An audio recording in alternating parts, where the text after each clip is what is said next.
Buenos días, chicos. Primero de bachillerato, estamos en estado de alarma y hay que ponerle un poquito de imaginación al desarrollo de las clases. Nos toca hoy estudiar El Quijote, obra importantísima, la segunda más traducida después de la Biblia, una obra que me hubiese encantado tratar en clase y poderla disfrutar con vosotros, pero como no sabemos lo que va a suceder, me he decidido a grabar un vídeo, esto es un poco así como prueba, para que más o menos entre todos sigamos el desarrollo de las clases porque estamos ante una situación que tampoco vamos a saber lo que va a suceder, ¿vale? Entonces, hoy nos tocaría estudiar esta obra y yo voy a ir comentando un poco cada uno de los puntos que tenéis en vuestro libro y os voy a decir aquellas cosas que tenéis a las que tenéis que prestarle bastante más atención, ¿vale? Entonces, ya todos sabemos que estamos ante una obra maestra. Lo que hace que algo sea una obra maestra es que a día de hoy, todavía estamos en el siglo XXI, se siga leyendo El Quijote y se siga disfrutando y se sigan también sintiendo cosas con El Quijote. Ya os conté en clase que a mí fue una de las obras que me salvó en un periodo bastante chungo de mi vida, bastante triste, y es una obra que todavía hoy sigue divirtiendo a la gente. Ya os dije que una vez que se vence el primer capítulo, el primer muro, luego ya entramos en la historia. Bueno, tenéis que saber de aquí muy bien cuándo se publica cada una de las dos partes del Quijote. Una se publica en el 1605, se publica en Madrid y va a constar de 52 capítulos. Intentaré también dejaros en la web un esquema o algo así con los datos más básicos. Y la siguiente se publica 10 años después, o sea, pasan 10 años entre la primera parte y la segunda. Se publica en 1615 y la verdad es que el autor muere muy poco después, o sea que tampoco le da tiempo mucho a vivir ese éxito. Bueno, os cuenta aquí vuestro libro, bueno, además las partes se llaman diferentes. En la primera parte la titula El ingenioso hidalgo, Don Quijote de la Mancha, ya veremos lo que era un hidalgo, y la segunda parte la titula como El ingenioso caballero Don Quijote de la Mancha, ¿vale? Esas son las diferencias. 1605 para la primera parte, 1615 para la segunda. Bueno, tenéis aquí un punto en el que os cuentan, pues sobre todo la primera salida que realiza Don Quijote. Primero sale él un momentillo fuera por la Mancha, luego ya decide que tiene que coger a un escudero, porque todo lo que está haciendo Don Quijote es imitar uno de sus libros de caballerías favoritos, que ya sabéis que es Amadís de Gaula. Entonces al final se hace con la ayuda de ese labriego llamado Sancho Panza, al que nombra su escudero, porque todos los buenos caballeros andantes tenían que tener un escudero, ¿vale? Entonces, en esta primera salida, pues os cuentan ahí todo esto, cómo acaba fatal, y lo devuelven a la casa. Aquí entran los personajes de El Barbero y el cura, que son amigos de Don Quijote, están viendo esa locura que tiene por haber leído tantos libros de caballerías, está viviendo en un periodo ficticio totalmente, entonces lo vuelven a llevar a casa. Mirad, me interesa mucho el escrutinio de la biblioteca que se hace. Os dicen por aquí, en la primera salida, os dicen algo así como: el cura y el barbero deciden quemar gran parte de la biblioteca de Don Quijote, ¿no? En su mayoría son obras de ficción. Tapian ese aposento de los libros, le hacen como una especie de muro, y cuando él pregunta que ahí había una biblioteca, le dicen que ha sido un encantador quien se lo ha llevado. Esto de los encantadores no sonaba mal, porque en los libros de caballerías, Amadís de Gaula, Palmerín, todos estos tenían siempre algunos episodios mágicos. Entonces aquí le dicen eso, que ha sido un mago encantador quien se lo ha llevado. Sí que me gustaría señalar que dentro de los libros que no queman, creo que ya os lo he comentado en clase, se salvan dos muy importantes que van a ser dos de los favoritos que tenía Cervantes. Uno ya lo habéis adivinado, es el Amadís de Gaula, y otro va a ser Tirante el Blanco. Tirante el Blanco le gustaba bastante a Cervantes porque era una obra que no tenía tantos elementos fantásticos, ¿vale? Bueno, os cuentan aquí ya que la segunda salida sí que se produce en compañía del labriego.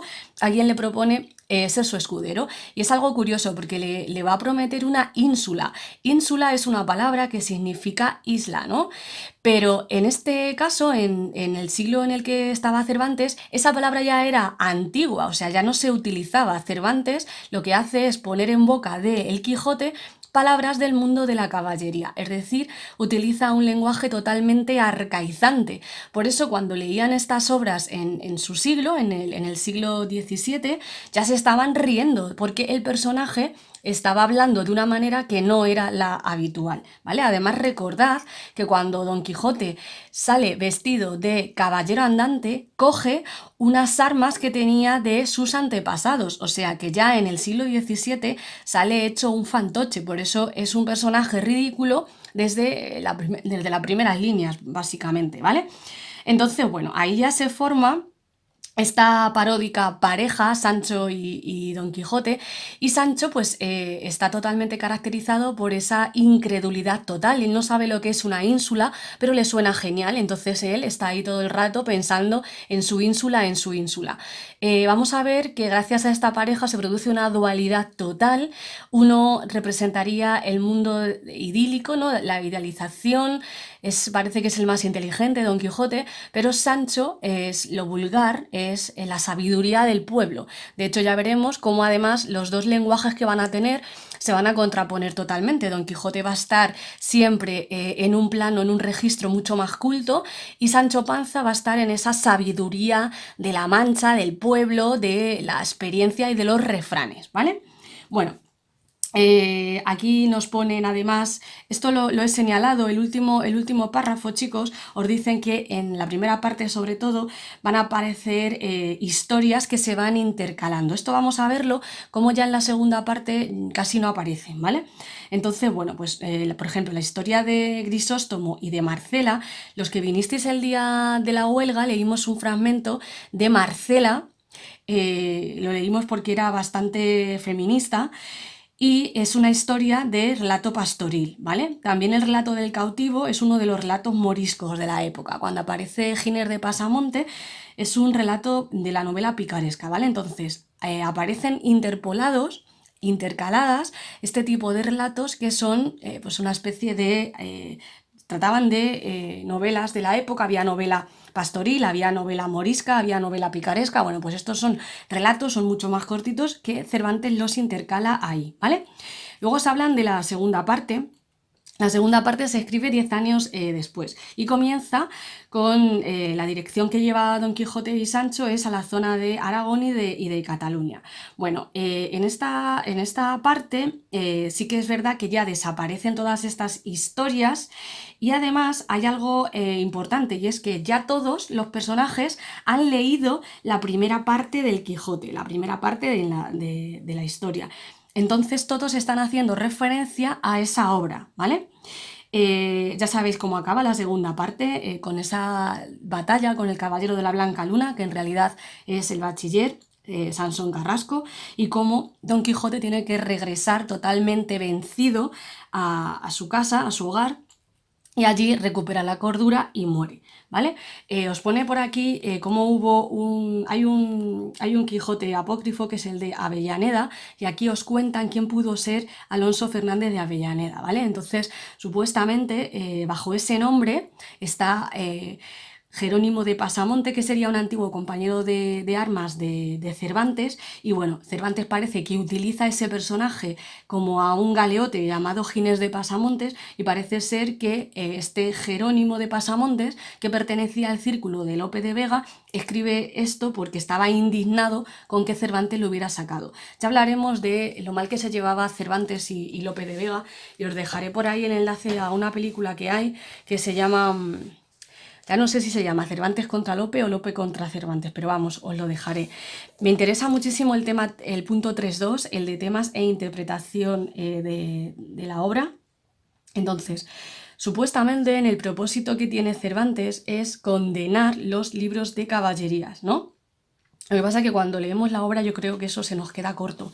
Es verdad que está ridiculizando, es verdad que desde la primera página está intentando exagerar los rasgos que tenía la novela caballeresca, pero al final el Quijote yo creo que es algo mucho más que solamente pues es una burla o una condena de los libros de caballerías. Bueno, los critica a través del humor, a través de la parodia.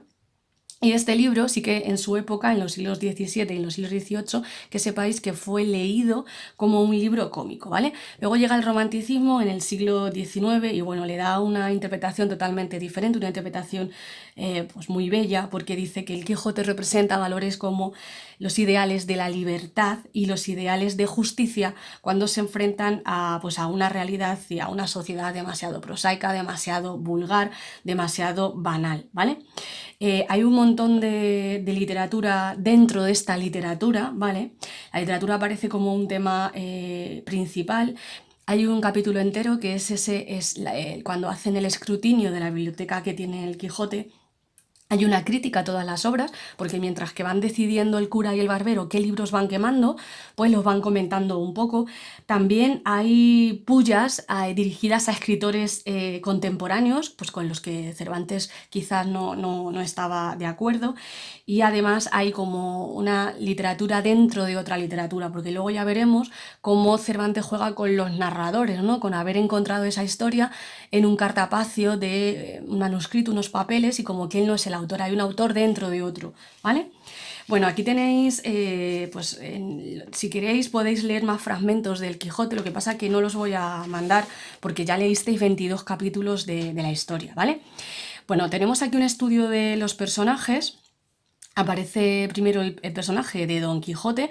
El nombre ya de Quijote yo creo que ya lo expliqué en clase, pero Quijote parece ser que era una parte de la armadura que se usaba en la pierna, más o menos por el gemelo. Entonces parece que le da un nombre a su caballero andante que no tiene nada que ver con ese nombres tan bonitos o tan idealizados como por ejemplo Amadís del reino de Gaula. Amadís procede de ser un buen amador, está relacionado con la palabra amor, ¿vale? Entonces aquí le da un nombre que es Quijote, que parece que es una parte pues, de la armadura, y además le pone este sufijo ote, que sabemos que en español ese sufijo pues es un poco peyorativo, ¿no? Grandote, feote, todo esto que utilizamos. Además, chicos, Amadís venía del reino de Gaula, ese reino ficticio, esos reinos exóticos que se leían en esa época. Aquí le pone, pues lo más vulgar, ¿no? La Mancha. Es como algo ahí totalmente para reírnos de eso, ¿vale? Aparece caracterizado como un hidalgo, ¿vale? El hidalgo pertenecía a la nobleza, pero era el grado de los más bajos. Entonces, parece ser que un hidalgo no podía convertirse en un caballero, por lo que cuando él decide convertirse en caballero, ya directamente pues, se convierte en una especie de fantoche, es algo chocante para la época, ¿vale? Y además tiene 50 años nuestro escudero. Entonces, Amadís de Gaula, Palmerín, Tirante Blanco, todos estos son jóvenes caballeros. Y aquí ya tenemos a una persona con 50 años. 50 años de la época ya era considerado un anciano, ¿vale? Entonces, desde que describe ya el caballero, lo que está haciendo Cervantes es, pues, ridiculizarlo totalmente, ¿vale? Se nos dice que a Don Quijote se le seca el cerebro con dormir poco y leer mucho, lo que hace que se vuelva loco y que tenga esa obsesión de convertirse en un caballero andante, ¿vale? Este tema del personaje que debido a la literatura enloquece y cree que la ficción que está leyendo es mucho más interesante que la realidad, no es la única vez que la vamos a encontrar en la literatura.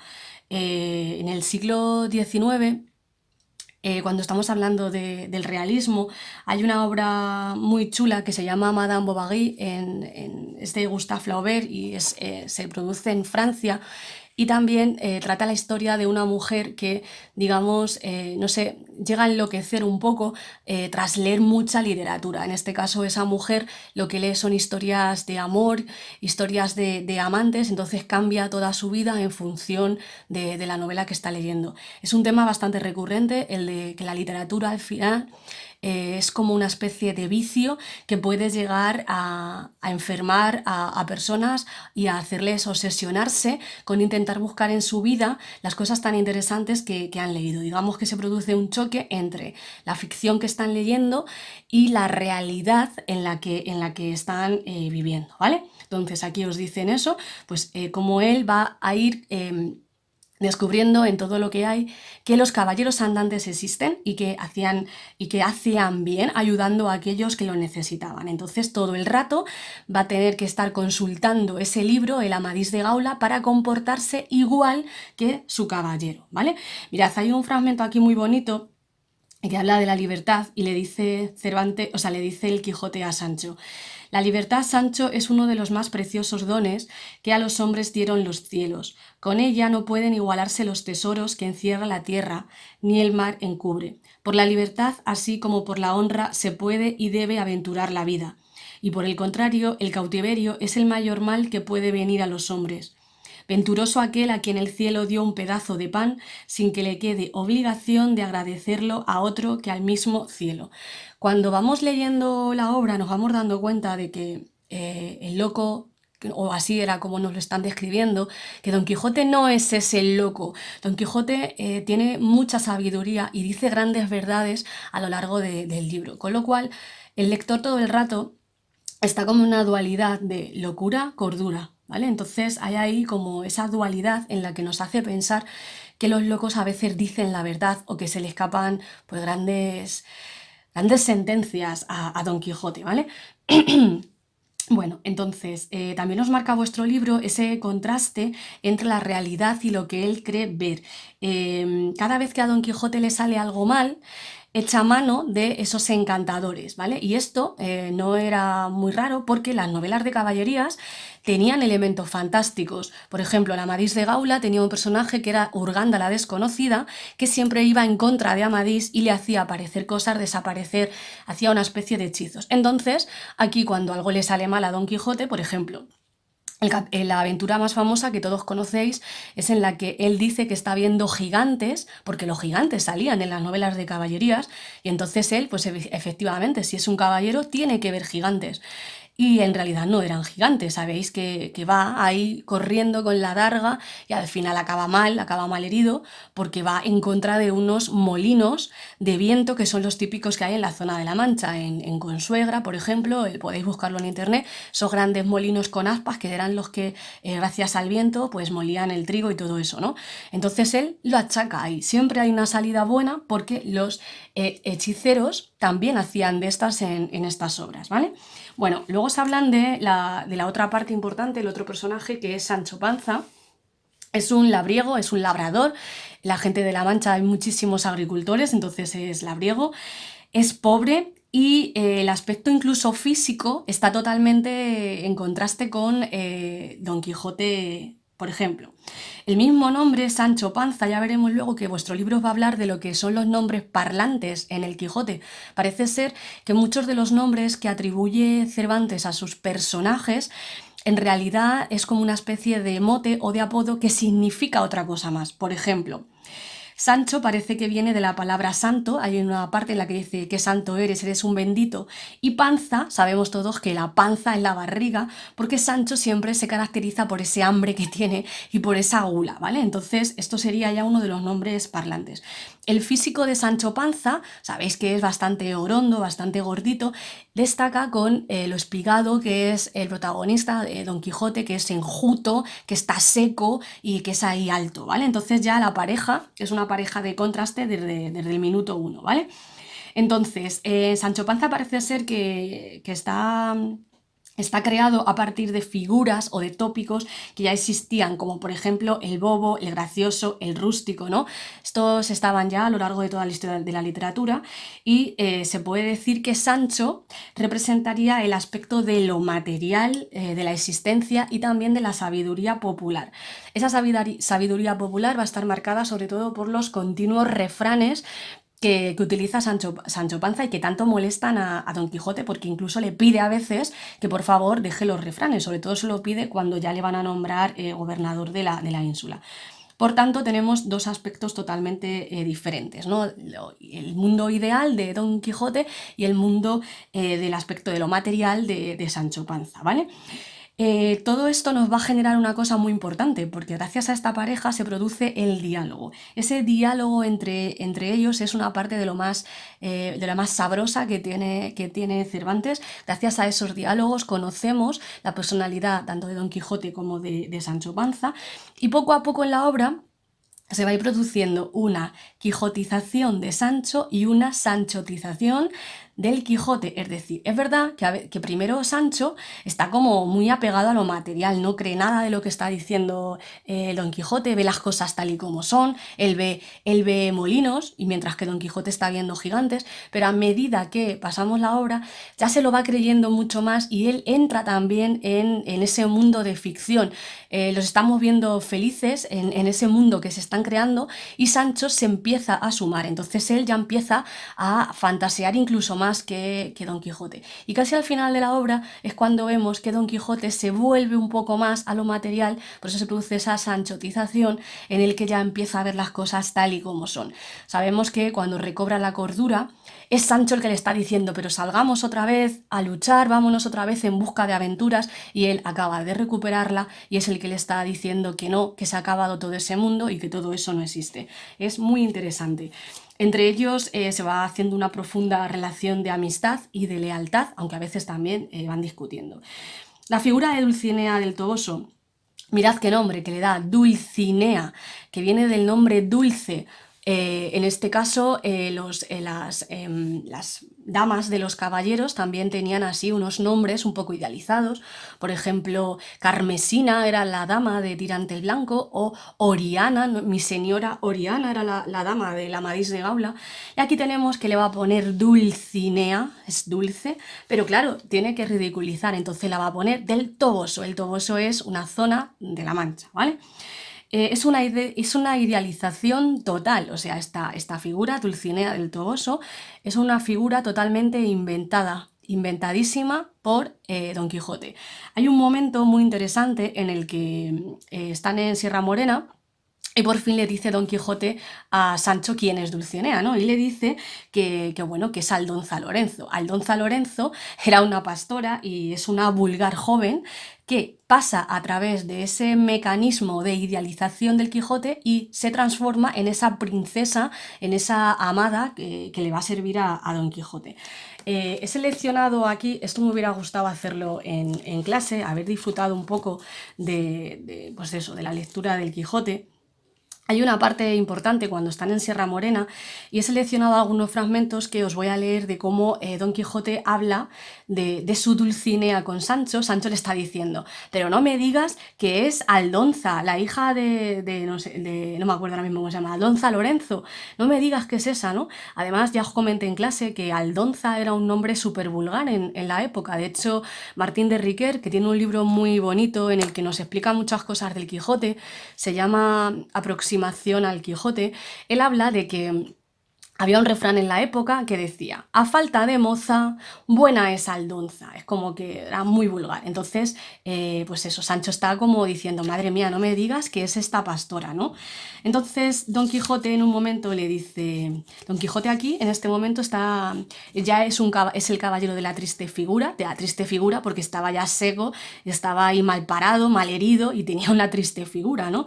Está haciendo ahí esa penitencia y le dice a Sancho que tiene que ir, que Dulcinea no sabe leer ni escribir, tiene que llevarle la carta esa, y en toda su vida ha visto letra mía ni carta mía. Y le dice, porque mis amores y los suyos han sido siempre platónicos, sin entenderse a más que a un honesto mirar, y a un esto tan de cuando en cuando, que os haré jurar con verdad que en 12 años que la quiero más que a la lumbre de estos ojos que han de comer la tierra, no la he visto 4 veces, y aún podrá ser que de estas 4 veces no hubiese ella echado de ver la una que la miraba.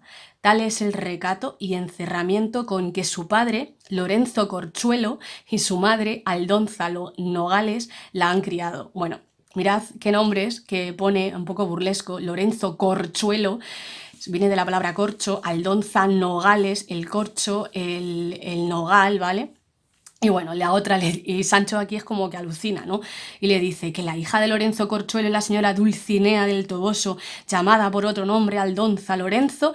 Bueno, y entonces ya empieza la idealización a la que acabamos de subir de Don Quijote, ahora contrasta con la vulgaridad o la experiencia de la vida que tiene Sancho. Dice, bien la conozco, dice Sancho, y sé decir que tira tan bien una barra como el más forzudo zagal de todo el pueblo. zagales chaval, ¿vale? Viva el dador, que es moza de chapa, hecha y derecha y de pelo en pecho, y que puede sacar la barba del lodo a cualquier caballero andante, o por andar, que la tuviere por señora. Y le dice, ¡oy de puta! ¿Y qué rejo que tiene y qué voz? ¿No? El rejo era la robustez, es decir, la está poniendo como un poco una pastora ahí, un poco fortota, ¿no? Un poco, pues eso, robusta. Entonces el Don Quijote sigue otra vez regañándole, le dice, ya te he dicho muchas veces, Sancho, que eres grande hablador y que aunque de ingenio voto, muchas veces despuntas de agudo, ¿no? Entonces eres un necio, eres tal, has de saber que... na. Entonces le dice, por lo que yo quiero a Dulcinea del Toboso, tanto vale como la más alta princesa de la tierra. Mirad, él sigue ahí en su idealización total y le da igual absolutamente que los demás estén viendo que Dulcinea es una pastora robusta, porque para lo que él la quiere, que es para seguir con esa vida de caballero andante, tanto me vale a mí Dulcinea como la más alta princesa de la tierra. No me digáis que eso no es una preciosidad. Y ya os termino de leer, chicos, el último párrafo que había seleccionado y dice, y así, bástame a mí pensar y creer que la buena de Aldonza Lorenzo es hermosa y honesta. La honestidad era una de las virtudes que tenían que tener las damas de la época. Y en lo del linaje importa poco, que no han de ir a hacer la información de él para darle algún hábito. Darle un hábito era... cuando querían tener una orden militar y había que ver la información de la familia, si pertenecía a una familia noble y ver qué limpieza de sangre tenían sus antepasados, ¿no? Pues le dice, no han de ir a hacer la información de él para darle un hábito. Y yo me hago cuenta que es la más alta princesa del mundo. Bueno, esto era la parte que os quería leer para que comprendierais que esa idealización total la hace Don Quijote por ese mecanismo que tiene de convertir pues, la realidad manchega, la realidad palpable, en elemento de novela de caballerías. Entonces, el amor de Don Quijote es totalmente platónico. Aldonza Lorenzo ni la ha visto ni sabe de su existencia, pero a él le sirve para dedicarle todas esas hazañas a su amada Dulcinea del Toboso, ¿vale? Bueno, si seguimos, os hablan aquí vuestro libro de los personajes del hogar y de la aldea de Don Quijote. Bueno, pues estos personajes que también aparecen sería ese ama con el ama y la sobrina, son las dos mujeres con las que vive el Quijote, el cura y el barbero que están intentando salvarle de la locura todo el rato, y ese bachiller Sansón Carrasco. Bachiller era uno que estaba estudiando, ¿vale? En la época, y que sabéis que es el que se convierte en el caballero de la Blanca Luna, ¿vale? Aquí os ponen que el cura y el barbero pues son importantes sobre todo en ese escrutinio de la biblioteca de Don Quijote, en el que pues es muy interesante porque ahí conocemos a los escritores que había en esa época. Ese capítulo del Quijote se ha estudiado mucho para comprobar qué ediciones había de obras en esa época, ¿vale? Y está todo rastreado. Y luego os ponen pues otros personajes que desfilan y que pertenecen a muchísimas, a distintas clases sociales y que están extraídos de la realidad de la época. Os recuerdo, se nos contó un poco al principio del libro, al principio de este tema, perdón, la biografía de Cervantes, y parece ser que esa prisión que tuvo tanto de cautivo en Argel como luego cuando estuvo por aquí por España, que también estuvo algunos momentos presos, y como en el trabajo que tenía de recaudador fue por muchísimos pueblos conociendo a mucha gente, parece ser que ese conocimiento real le dio para conocer a gente muy variopinta, que es la gente que luego sale en su obra, ¿vale? Aquí tenéis la aventura, un fragmento de la aventura de los molinos de viento, pero estoy segura de que la leímos con los 22 capítulos, ¿vale? Si seguimos, nos metemos en el estilo, y del estilo, chicos, voy a destacar dos cosas sobre todo. Lo que pone aquí en la línea 4 os dice la riqueza de registros y el contraste, de perspectivas. ¿Esto qué quiere decir la riqueza de registros? Don Quijote y Sancho son dos personajes de mundos diferentes, ¿vale? Entonces, cada uno de ellos va a utilizar un registro. Era lo que estábamos diciendo antes, ¿no? El registro de Don Quijote es muchísimo más culto, es más elevado que el de Sancho Panza, que está todo el rato pues con esos refranes y con vulgarismos. A veces dice cosas como la gente de los pueblos, pues con faltas y con palabras vulgares. Esa riqueza de registro es lo que le da un carácter muy verosímil a la obra y es muy interesante. Aquí os dice, y lo voy a volver a explicar, las dos últimas líneas os dice que otro rasgo de la obra es el empleo de nombres propios parlantes, ¿vale? Que añaden peculiares significados a los designados, hacen juego de palabras y hacen neologismos.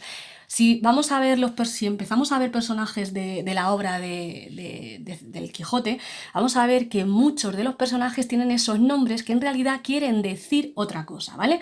Ya hemos hablado de Don Quijote, que venía de Quijote, de esa parte de la armadura, de Sancho, que venía de Santo, Dulcinea, que venía de esa dulce, pero por ejemplo tenemos la condesa Trifaldi. La condesa Trifaldi le pone ese nombre porque tiene como una especie de 3 faldas. En ese contexto, cuando están con los duques, sale otro personaje, por ejemplo, la dama Miulina, que parece que viene de una gata maulladora. Miulina se recuerda un poco a el maullido.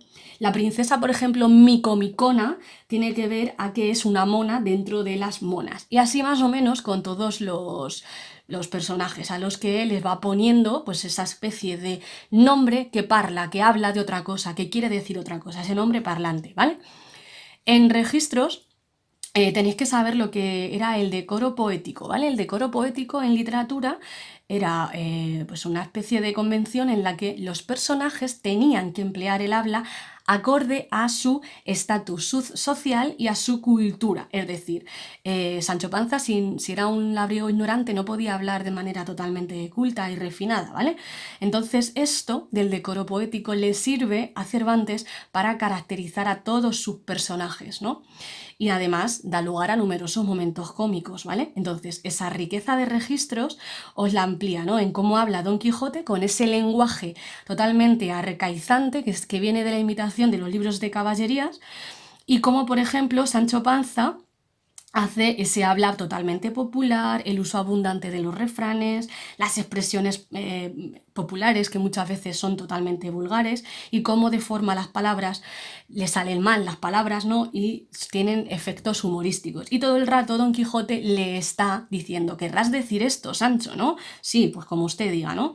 Hay 4 líneas muy interesantes porque empieza a enhebrar un refrán detrás de otro, ¿no? Y dice en este momento, y a quien Dios quiere bien, la casa le sabe, las necedades del rico por sentencias pasan en el mundo, y siéndolo yo, siendo gobernador y juntamente liberal como lo pienso ser, no habrá falta que se me parezca. No, sino haceos miel y paparos han moscas, tanto vales cuanto tienes, decía mi abuela, y del hombre arraigado no te verás vengado. Es decir, su sabiduría es totalmente ese mundo de la sabiduría popular, de los refranes y de los dichos de los pueblos, ¿vale? Os hablan aquí del el resto de los personajes. Y es que cada uno de los personajes habla según su condición, aunque algunos imitan ese estilo arcaizante de los libros de caballería de Don Quijote cuando deciden burlarse de él. Por ejemplo, cuando estamos con los duques en la zona de Barcelona, pues ahí sí que están imitando totalmente y le van siguiendo el juego, ¿vale? Luego se hablan de ese contraste de perspectivas y cómo se ofrece este juego en los que se añade o incide el carácter cambiante de la realidad y los abundantes diálogos como permiten ver ese contraste, ¿vale? Lo que piensa uno, lo que piensa otro y las visiones diferentes de cada tema, ¿vale?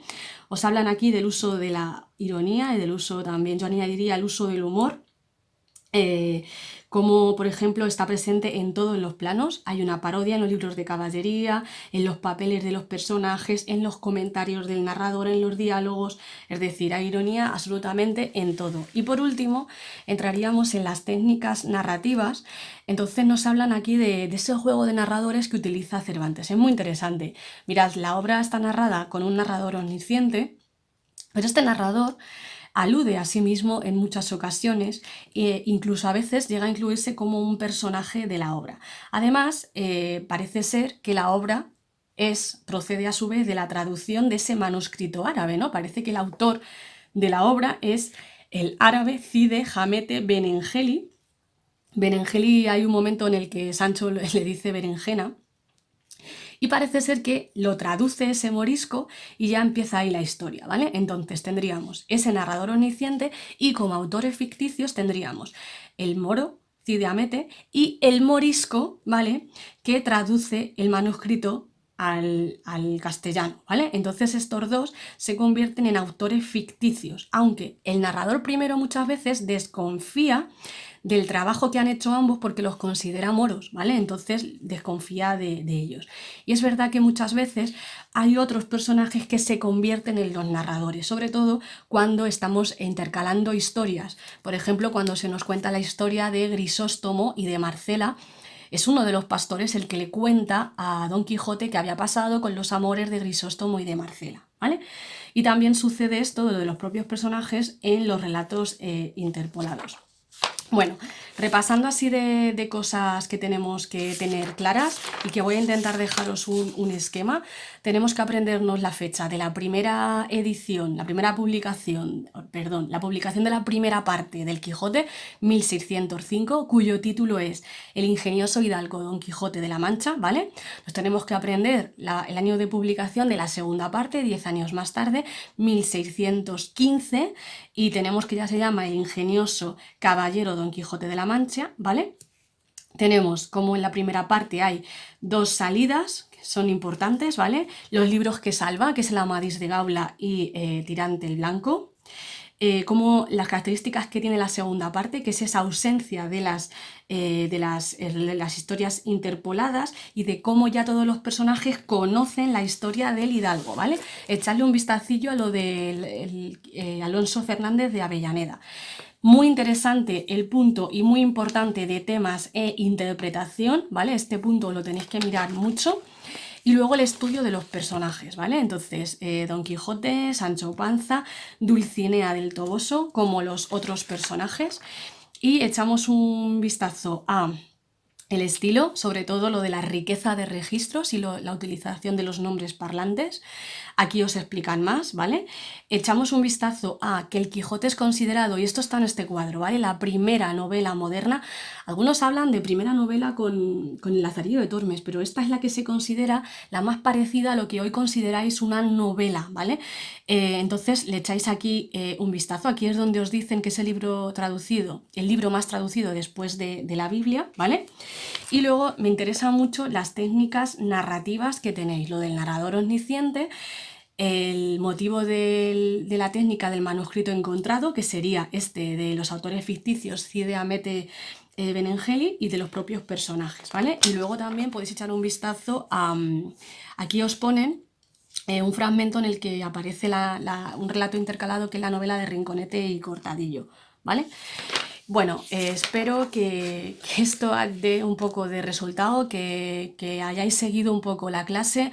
Voy a intentar colgarlo, que ahora viene ahí el otro problema, intentar que este vídeo, que van ya 37 minutos, se cuelgue. Os voy a dejar un esquema y alguna cosa que se me vaya ocurriendo colgado en la web. Y si tenéis alguna duda, alguna proposición, algo que decirme, también tenéis mi correo electrónico. Ánimo, chicos, aprovechad, estudiad estos días y tomaros esto pues por el lado positivo, que es el de ponerse al día con algunas asignaturas. Bueno, chicos, que paséis buen día y nos vemos. Hasta luego.